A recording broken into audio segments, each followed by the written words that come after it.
സങ്കീർത്തനങ്ങൾ 24. മഹത്വത്തിൻ്റെ രാജാവ് എഴുന്നള്ളുന്നു.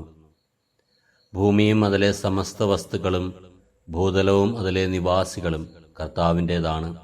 സമുദ്രങ്ങൾക്ക് മുകളിൽ അതിൻ്റെ അടിസ്ഥാനമുറപ്പിച്ചതും നദിക്കു മുകളിൽ അതിനെ സ്ഥാപിച്ചതും അവിടുന്നാണ്.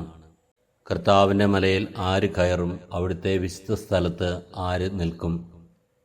കളങ്കമറ്റ കൈകളും നിർമ്മലമായ ഹൃദയവും ഉള്ളവൻ, മിഥ്യയുടെ മേൽ മനസ്സ് പതിക്കാത്തവനും കള്ളസത്യം ചെയ്യാത്തവനും തന്നെ. അവൻ്റെ മേൽ കർത്താവ് അനുഗ്രഹം ചൊരിയും. രക്ഷകനായ ദൈവം അവന് നീതി നടത്തിക്കൊടുക്കും. ഇപ്രകാരമുള്ളവരാണ് അവിടുത്തെ അന്വേഷിക്കുന്നവരുടെ തലമുറ. അവരാണ് യാക്കോബിൻ്റെ ദൈവത്തെ തേടുന്നത്.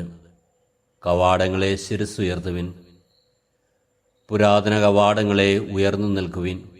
മഹത്വത്തിൻ്റെ രാജാവ് പ്രവേശിക്കട്ടെ.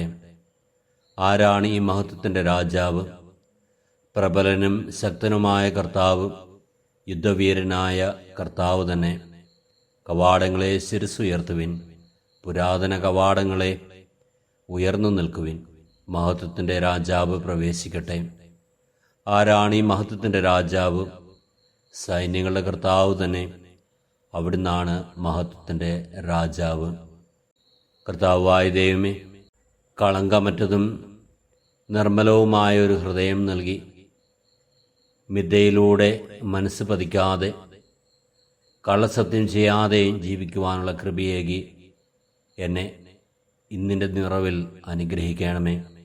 നമ്മുടെ കർത്താവ് ഈശോ മിശിഹായുടെ കൃപയും പിതാവായ ദൈവത്തിൻ്റെ സ്നേഹവും പരിശുദ്ധാത്മാവിൻ്റെ സഹവാസവും നാം എല്ലാവരിലും എപ്പോഴും ഉണ്ടാകുമാറാകട്ടെ, ഇപ്പോഴും എപ്പോഴും എന്നേക്കും.